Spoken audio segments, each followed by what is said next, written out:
بسم اللہ الرحمن الرحیم۔ شروع اللہ کے نام سے جو بڑا مہربان نہایت رحم والا ہے۔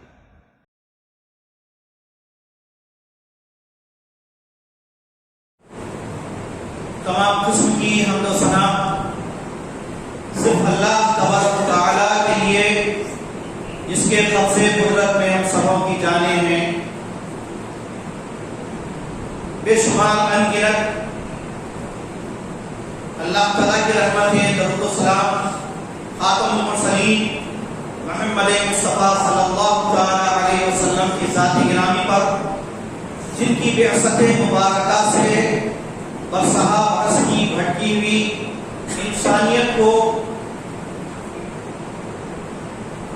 ایمان و توحید کی شمع ملی۔ محترم حاضرین،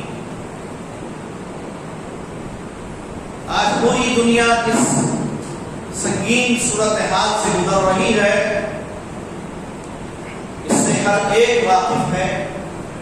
شاید اس صدی کا یہ ایک ایسا مرض کہیے یا اللہ تعالیٰ کی طرف سے آفت اور آزمائش کہیے یا پوری انسانیت کے لیے عذاب کہیے، اس سے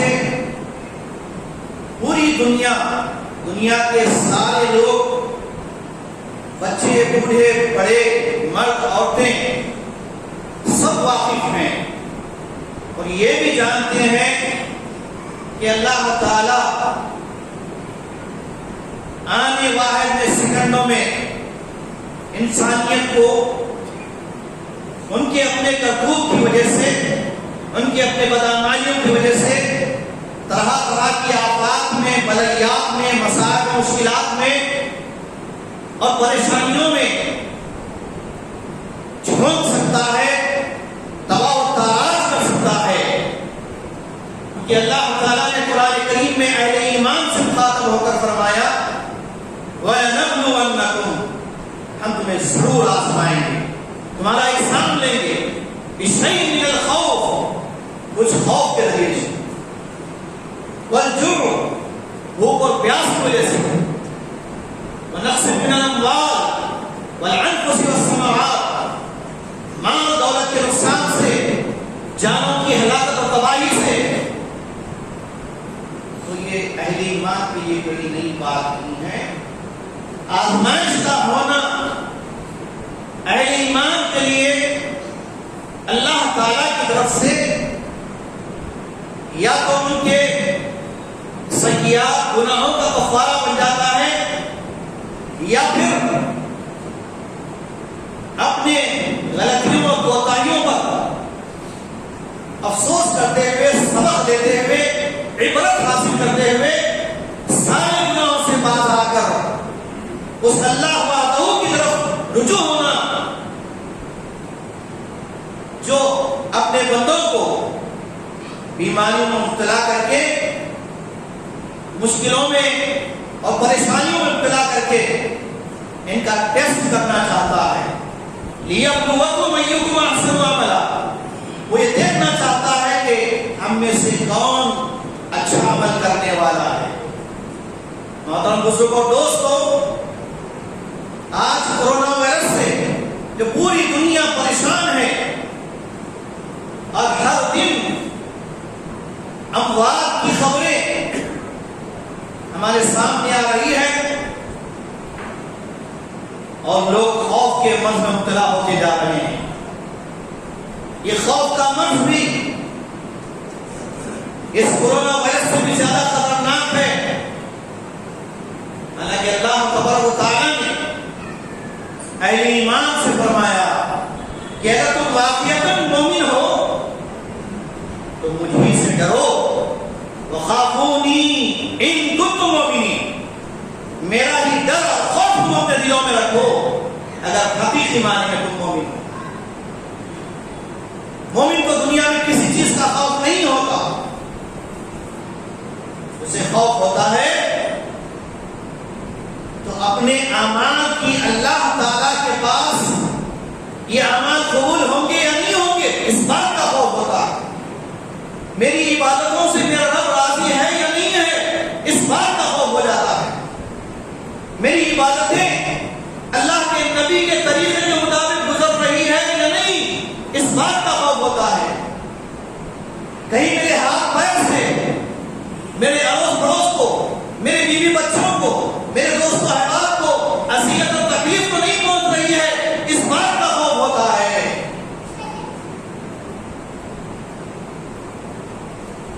اور یہ نہ سمجھیں کہ خوف کا جو مطلب آج لوگ شریعت اور قانون کی روشنی میں بھی نہیں سمجھے۔ بعض لوگوں نے اس وبائی مرض کے تعلق سے بھی بہت ہی بے احتیاطی برتی ہے اور کہہ رہے ہیں ہمیں کچھ نہیں ہوگا۔ یقیناً جب تک اللہ تعالیٰ نہیں چاہتا ہے کسی کو کچھ ہو ہی نہیں سکتا، لیکن اللہ کے نبی صلی اللہ علیہ وسلم کا فرمان بھی سنتے چلے، احتیاط کا بھی حکم دیا گیا، بلکہ قرآن میں یہاں تک کہا گیا کہ جو چیزیں تم کو نقصان پہنچانے والی ہیں، تمہیں معلوم ہے کہ سامنے گڑھا ہے، اگر آگے بڑھیں گے قدم رکھیں گے تو گر جائیں گے کھائی میں، سامنے گندگی ہے، قدم آگے بڑھائیں گے تو گندگی لگ جائے گی، یہ تم جانتے ہو، اس کے باوجود بھی تم آگے بڑھ رہے ہو۔ یاد رکھو یہ اللہ سے ڈرنے کا نام نہیں ہے، بلکہ یہ تو ایک قسم کی ہلاکت ہے، ایک قسم کی خودکشی ہے۔ اور اللہ تعالیٰ نے فرمایا وَلَا تُلْقُوا بِأَيْدِيكُمْ إِلَى التَّهْلُكَةِ، اپنے آپ کو ہلاکت میں مت ڈالو۔ اور جب تعاون امواس کے موقع پر یہ وبا عام ہو گئی تھی کہ لوگ اس زمانے میں بھی دیکھتے ہی دیکھتے مر رہے تھے تعاون پلیگ کی بیماری کی وجہ سے، تو ایسے موقع پر اللہ کے نبی صلی اللہ علیہ وسلم کی سنت، صحابہ کرام کے طریقے سے ہم کو یہ بات ملتی ہے، جیسے کہ صحیح بخاری میں آتا ہے کہ اگر ایک بیمار جانور ہے، چاہے بکری ہو، بکرا ہو، یا انسان ہو، یا اونٹ ہو، بیمار ہے، وہ ایسا بیمار ہے کہ اگر ہم اس سے ٹچ ہوں گے، اس کے پاس زیادہ دیر بیٹھیں گے تو باذن اللہ تم بھی بیمار بن سکتے ہو۔ تو احتیاطاً کہا گیا کہ جس بستی میں، جس علاقے میں یہ وبائی مرض پھیل جائے وہاں کا سفر مت کرو، اور جس مقام پہ تم رہتے ہو وہاں پر یہ وبا پھوٹ پڑے، ایسے موقع پر تم گھبراؤ نہیں۔ اللہ تعالیٰ اگر بیماری میں تمہیں موت دینا ہے تو تم بیماری ہی کی حالت میں مرو گے، صحت کی حالت میں موت دینا ہے تو صحت میں مرو گے۔ یہ اللہ تعالیٰ کا منشا ہے، قانون ہے، انسان چاہے کتنی آرزو کر لے، ویسے مومن کو اچھی موت کی آرزو کرنی چاہیے۔ اللہ تعالیٰ ہمیں ایسی توکل حالت سے، بیماری سے جس کا کوئی پرسانی حال نہ ہو، ان ہلاکتوں سے اللہ تعالیٰ ہم سب کو محفوظ رکھے۔ حضرت خالد بن ولید رضی اللہ تعالیٰ عنہ جس جنگ میں جاتے کامیابی ملتی اللہ کی طرف سے، ان کی تمنا تھی کہ میدان جہاد میں میری موت ہو، کیا ان کی تمنا پوری ہوئی؟ بستر مرگ پہ ہے، بیمار ہے شدید، اٹھ نہیں سکتے، لیکن دل میں آرزو ہے، تمنا ہے جام شہادت نوش فرمانے کی، میدان جہاد میں مرنے کی، شہادت کا اعلیٰ مرتبہ پانے کی۔ تو اللہ تعالیٰ کی نیتوں کو دیکھتا ہے، بستر میں موت ہوئی لیکن شہادت کا مرتبہ ملا، کیوں؟ ان کی نیت میدان جہاد میں شہادت پانی۔ کہنے کا مطلب یہ ہے کہ ہم سب سے پہلے ان حالات میں اپنے توکل کو، اعتماد کو مضبوط کریں، توکل کو مضبوط کریں اللہ تعالیٰ پر، کسی ڈاکٹر پر نہیں، کسی طبیب پر نہیں، صرف اللہ پر۔ اور جو بیمار ہو جائیں، کسی بھی قسم کی بیماری ہو، تو اللہ کے نبی نے فرمایا کہ اللہ تعالیٰ جو بیماری نازل کرتا ہے اس بیماری کا علاج بھی نازل کرتا ہے۔ اللہ تعالیٰ نے کوئی بیماری ایسی نہیں اتاری جس کی دوا نہ اتاری ہو۔ یہ قطعاً غلط ہے کہ یہ فلاں بیماری لا علاج ہے، نعوذ باللہ اس بات۔ ہر بیماری کا علاج اللہ تعالیٰ نے اتارا ہے۔ اس لیے ابراہیم علیہ السلام نے کیا کہا؟ وَإِذَا مَرِضْتُ فَهُوَ يَشْفِينِ، جب میں بیمار پڑتا ہوں تو میرا رب ہی مجھے شفا دیتا ہے۔ شفا اللہ کے ہاتھ میں۔ آج اس عالمی وبائی مرض کے موقع پر بھی ہم دیکھ رہے ہیں کہ کتنے ایسے لوگ ہیں جو دعویٰ کر رہے ہیں کہ ملاؤں کے پاس جا کر ان کی دوا استعمال کر لیں گے اور یہ دم کر کے نعوذ باللہ ایک منتر پھونک دیں گے تو شفا پا جائیں گے۔ اللہ تعالیٰ جب تک نہیں چاہتا شفا نہیں مل سکتی۔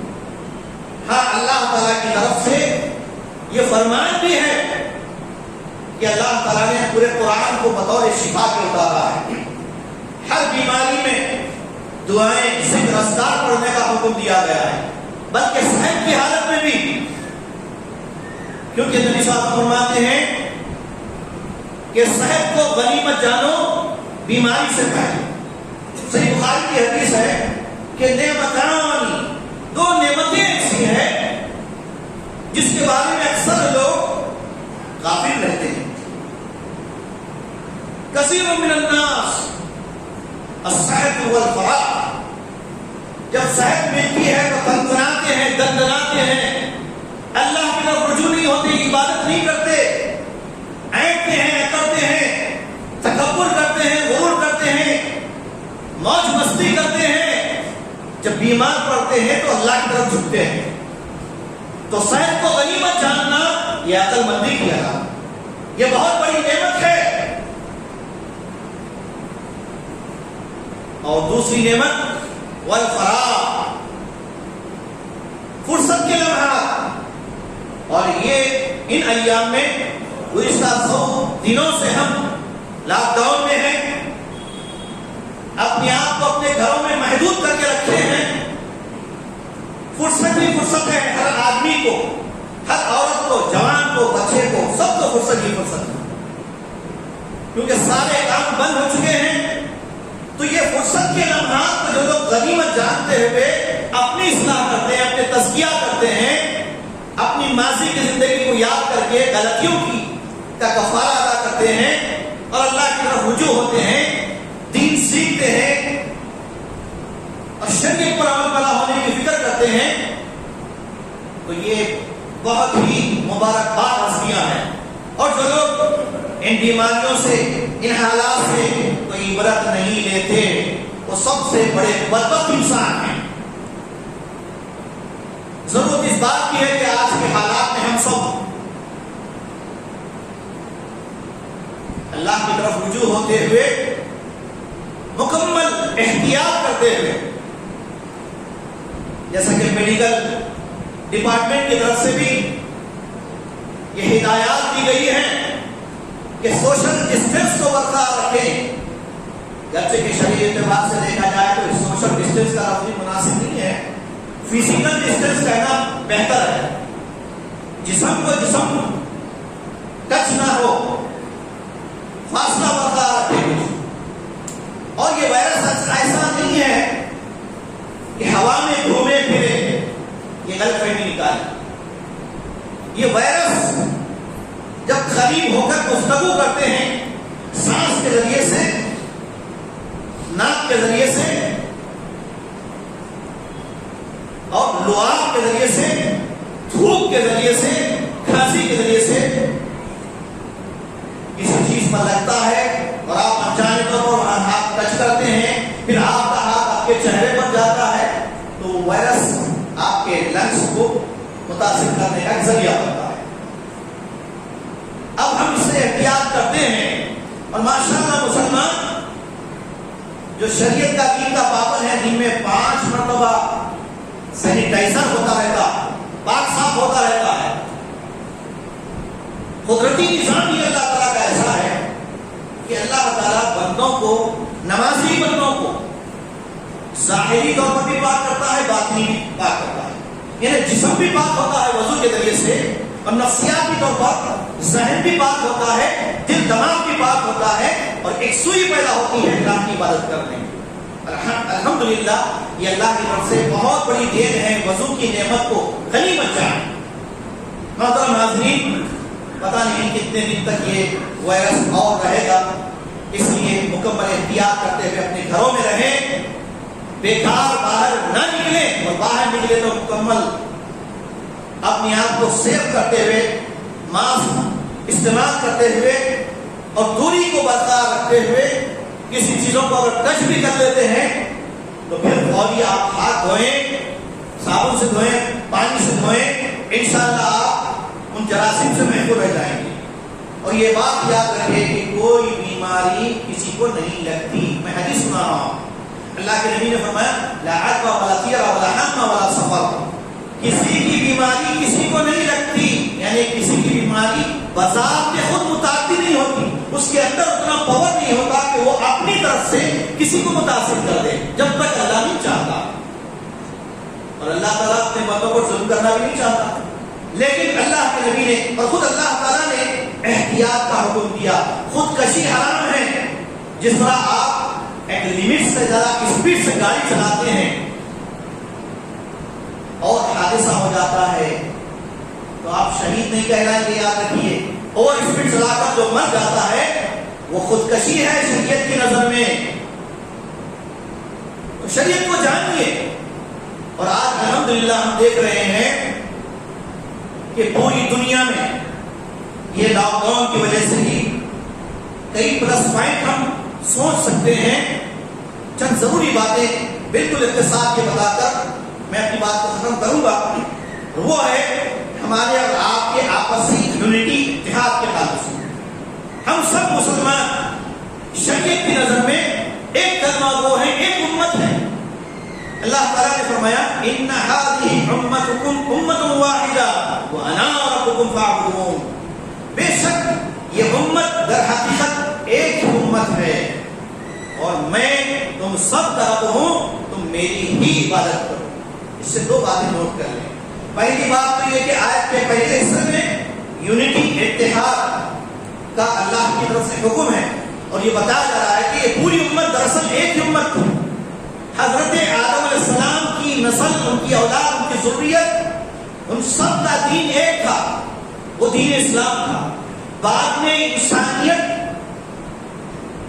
اپنے خالق کو، حقیقی معبود کو فراموش کر کے، اللہ کو بھول کر درختوں کی پوجا میں، چاند سورج کی پوجا میں اور شخصیتوں کی پوجا میں لگ گئی۔ تو گویا حضرت آدم علیہ السلام کا لایا ہوا جو دین تھا اور اللہ تعالیٰ کا نازل کردہ جو دین تھا، وہی دین سارے نبیوں کا دین رہا ہے۔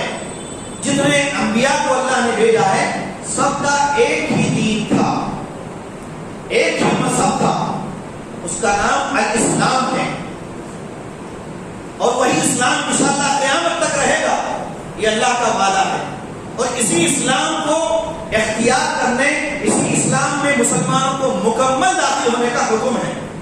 ادخلوا فی السلم کافہ، اور یہ بھی بتایا جا رہا ہے کہ اسی اسلام کی پیروی میں، اسی اسلام کو ماننے میں انسانیت کی نجات ہے۔ آج انسانیت بے شمار مسائل میں گھری ہوئی ہے، بے شمار مسائل میں، چاہے وہ معاشی مسائل ہو، تعلیمی مسائل ہو، سیاسی مسائل ہو، سماجی مسائل ہو، معاشرتی مسائل ہو، تجارتی مسائل ہو، ان سب مسائل کا حل مکمل طور پر اسلام میں موجود ہے۔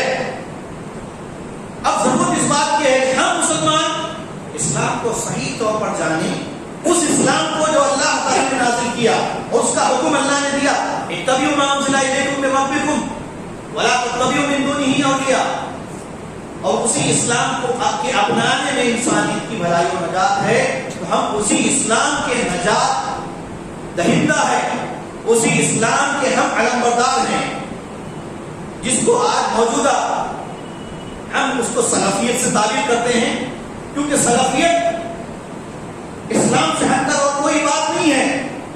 جو باتیں اللہ تعالیٰ نے قرآن میں نازل فرمائی، جو احکامات قرآن میں بتائے گئے ہیں، اور جو اللہ کے نبی نے قولاً و عملاً کر کے دکھلایا، اور جس کی پیروی کر کے صحابہ کرام اللہ کی رضا و رضوان کو پائے، اسی کا نام اسلام ہے، اسی کا نام سلفیت ہے، اسی کا نام ہے اتحاد اجتماعیت۔ اسی کو اپنانے کی تلقین کی جا رہی ہے۔ یہ اگر اپنا لیتے ہیں ہم، سارے مسائل حل ہوں گے۔ لیکن اگر ہمارے اندر فرقہ بندی آ جاتی ہے، حزبیت آ جاتی ہے، اور کسی چیز کے پانے کے لیے، اقتدار کے لیے ہمارے اندر حرص اور ہوس پیدا ہوتی ہے، یہی ہماری سب سے بڑی تباہی ہے۔ ثبوت اس بات کی ہے کہ ہم اپنے اندر اخلاص للہ پیدا کریں، اپنی کمزوریوں کا ازالہ کریں، اور تعصب کو، کم نظری کو دور کریں، لوگوں کو بشارت دیں، بشروا ولا تنفروا، اپنے اخلاق سے لوگوں کو خرید کریں، اپنے برے اخلاق سے، بیڈ کیریکٹر سے لوگوں کو دور نہ کریں۔ ہمارے اندر جتنی خامیاں ہیں اس کی ہم اصلاح کر لیتے ہیں، اگر ہم اپنی زبان سے بھی کسی کو دعوت نہیں دیتے ہیں تو ہماری شخصیت کا اثر لوگوں پر پڑتا ہے۔ الحمدللہ یہی اسلام کی دعوت ہے، صحابہ کرام کا طریقہ بھی یہی ہے۔ تو آج ہم جن مسائل میں گھرے ہوئے ہیں، ان مسائل سے باہر نکلے ہم۔ بالخصوص میں اس مقام کے تمام، اس مسجد کے تمام مصلیان، یہاں جمعیت کے تمام ذمہ داران، تمام اراکین، تمام جماعتی بھائیوں سے، تمام مسلمانوں سے مخلصانہ اپیل کر رہا ہوں، گزارش کر رہا ہوں کہ فرقہ بندی کو، فرقہ پرستی کو جگہ ہرگز نہ دیں۔ ہم سب ایک ہیں، ہم سب کا کلمہ ایک ہے، ہم سب اسی دین کے علمبردار بنیں گے جس دین کی اللہ کے نبی صاحب نے دعوت دی ہے، اور صحابہ کرام نے جو دین ہم تک پہنچایا ہے۔ غنیمت جانیے کہ ان حالات میں بھی اللہ تعالیٰ ہم کو جس نعمتوں سے مالا مال کیا ہے، سب سے بڑی تو نعمت اسلام کی نعمت ہے۔ اس کے بعد ایمان، اسلام ایمان کے بعد ہمارے کو اللہ تعالیٰ نے ہم کو صحت دی ہے، اور کھانے پینے کی تمام چیزیں فراہم کی ہے۔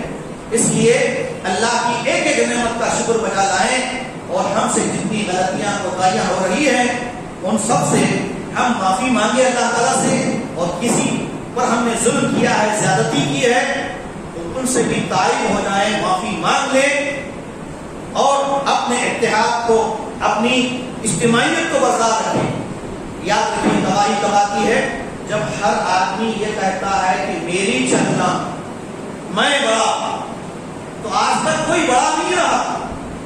بڑا ہونے کا جو لفظ ہے وہ صرف اللہ کے ساتھ کو زیبا دیتا ہے۔ بڑا تو صرف اللہ ہے، اللہ اکبر۔ سب فقیر ہیں، محتاج ہیں، سب فنا ہونے والے ہیں۔ اس لیے انسان کو بڑائی اور انانیت، تکبر زیب نہیں ہے۔ ہاں اللہ تعالیٰ نے آپ کو اگر جماعت کا ذمہ دار بنایا ہے، گھر کا ذمہ دار بنایا ہے، مسجد کا ذمہ دار بنایا ہے، مدرسے کا ذمہ دار بنایا ہے، کمپنی کا ذمہ دار بنایا ہے، تو اللہ کے واسطے پوری امانت داری کے ساتھ کل قیامت کے دن پائی پائی کا ہم کو حساب دینا ہے۔ آج چاہے ڈول موت کر لیں، حساب کتاب میں علم قلم کر لیں، رشوت دے لیں، کسی کا منہ چپ کرا دیں، اور کوئی چاپلوسی میں آ کر اپنی ٹیم بھی تیار کر لے، یاد رکھیے اللہ کی مدد سے کوئی نہیں بچ سکتا۔ وہاں تو اللہ تعالیٰ ہر ذرے کا حساب دے۔ اس دن سے ڈریے، اس دن کا خوف کھائیے۔ دیکھتے ہی دیکھتے صحت مند لوگ بھی اکھڑتے جا رہے ہیں، مرتے جا رہے ہیں، اور یہ بھی میڈیکل رپورٹ آ چکی ہے کہ کرونا وائرس کے لیے جو سمپٹمز بتائے گئے ہیں اس کا پایا جانا بھی ضروری نہیں ہے.